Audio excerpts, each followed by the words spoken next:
Hello students, आज मैं आपको कक्षा 12वीं इकाई 6 पी ब्लॉक के तत्व अध्याय से नाइट्रिक अम्ल बनाने की ओस्टवाल्ट विधि आपको समझाने वाली हूँ। काफ़ी महत्वपूर्ण और इम्पॉर्टेंट टॉपिक है, इसलिए आप लोग इसे अच्छे से तैयार कर लेना। इजी है, आप अंत तक देखो, बस आसानी से समझ जाओगे। तो आपको जैसे दिख रहा है डायग्राम, इसमें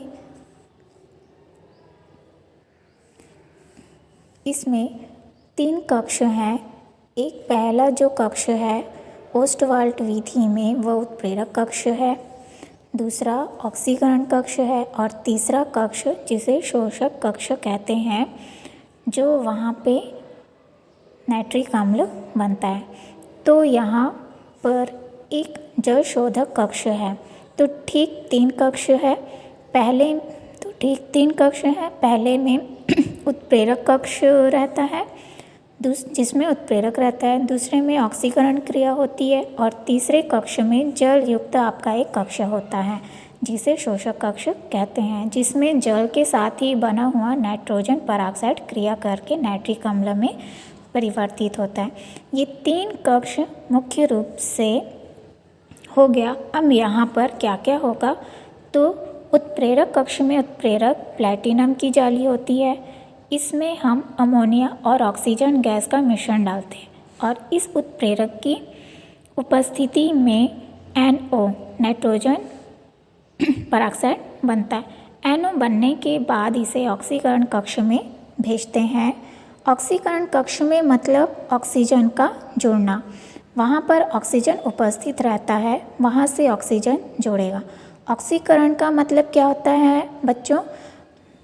ऑक्सीकरण का जुड़ना या विद्युत या ऋण विद्युतीय तत्व का जोड़ना या फिर हाइड्रोजन का निकलना ऑक्सीकरण कहलाता है। तो ऑक्सीकरण कक्ष में NO जो है ऑक्सीकृत होकर NO2 बनाता है और ये NO2 तीसरे कक्ष में भेजा जाता है, जहाँ पर धीरे धीरे शोषक कक्ष में भेजा जाता है तो नाइट्रिक अम्ल बनता है। अब इसे सिस्टमेटिक तरीके से लिखना कैसे है, तो अमोनिया और ऑक्सीजन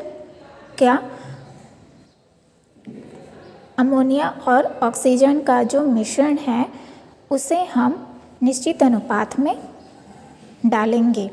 जैसे कि 1 आयतन अमोनिया और 8 आयतन वायु का मिश्रण प्लैटिनम की जाली के ऊपर 800 डिग्री सेंटीग्रेड ताप पर प्रवाहित किया जाता है, तो 90% अमोनिया का नाइट्रिक ऑक्साइड में परिवर्तित या बदल जाता है। फिर बना हुआ जो नाइट्रिक ऑक्साइड को बची हुई ऑक्सीजन के साथ ऑक्सीकरण कक्ष में भेजा जाता है, जिससे वो नाइट्रोजन परऑक्साइड में बदल जाता है। अब ये जो नाइट्रोजन परऑक्साइड है वो शोषक कक्ष में भेजा जाता है, जहाँ पर ऊपर से धीरे धीरे पानी बूंद बूंद गिरते रहता है। पानी और NO2 के मिलने से तनु नाइट्रिक अम्ल बन जाता है। ये हुआ इसका सिस्टमेटिक तरीके से नाइट्रिक अम्ल बनाने का तरीका। अब हम इसकी विधि के बारे में देखते हैं कि हमको लिखना कैसा है विधि। तो विधि में लिखना है कि 1 आयतन अमोनिया और 8 आयतन वायु का मिश्रण प्लैटिनम की जाली के ऊपर 800 डिग्री सेंटीग्रेड ताप पर प्रवाहित किया जाता है, तो 90% अमोनिया का नाइट्रिक ऑक्साइड में ऑक्सीकरण होता है। जैसे कि यहाँ पर समीकरण दिखाया गया है कि 1 आयतन अमोनिया, तो यहाँ पर हम NH3 प्लस O2 लिए हैं, जो अभिक्रिया करके NO बनता है प्लस H2O। अब इस समीकरण को हम अगर बैलेंस करेंगे तो 4 अमोनिया लेंगे, 5 ऑक्सीजन, तो ये अभिक्रिया करके 4NO बनाता है प्लस 6H2O बनता है। दूसरी है, बनी हुई नाइट्रिक ऑक्साइड को बची हुई ऑक्सीजन के साथ ऑक्सीकरण कक्ष में भेजा जाता है, जिससे वह नाइट्रोजन परऑक्साइड में बदल जाती है।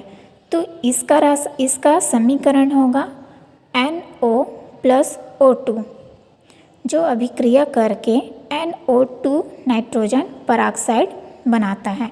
इसका अगर संतुलित करेंगे इस समीकरण को, तो यहाँ पर 2NO+O2, तो ये अभिक्रिया करके बनेगा 2NO2।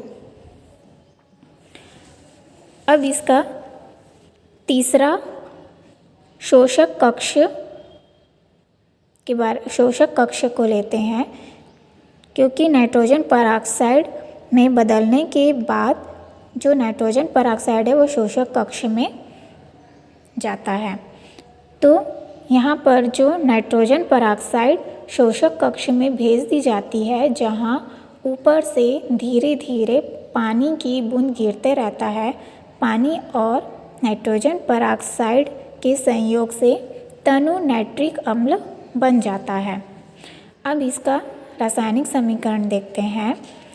2NO2+H2O, जो नाइट्रस अम्ल और नाइट्रिक अम्ल में बदल जाता है। अभी जो नाइट्रस अम्ल है वो इसी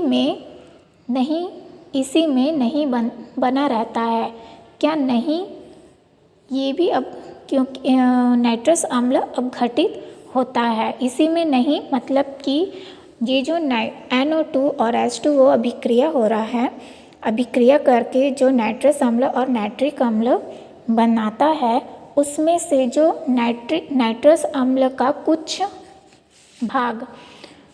भाग उसी में नहीं रहता है, वो अब घटित होता है।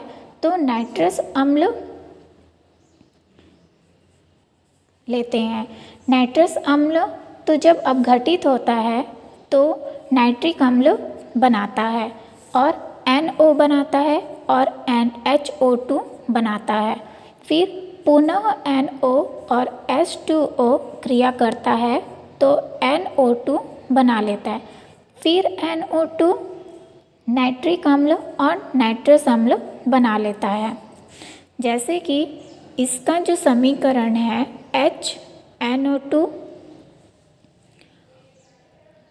जब अब घटित होता है तो H नाइट्रिक अम्ल बनाता है, HNO3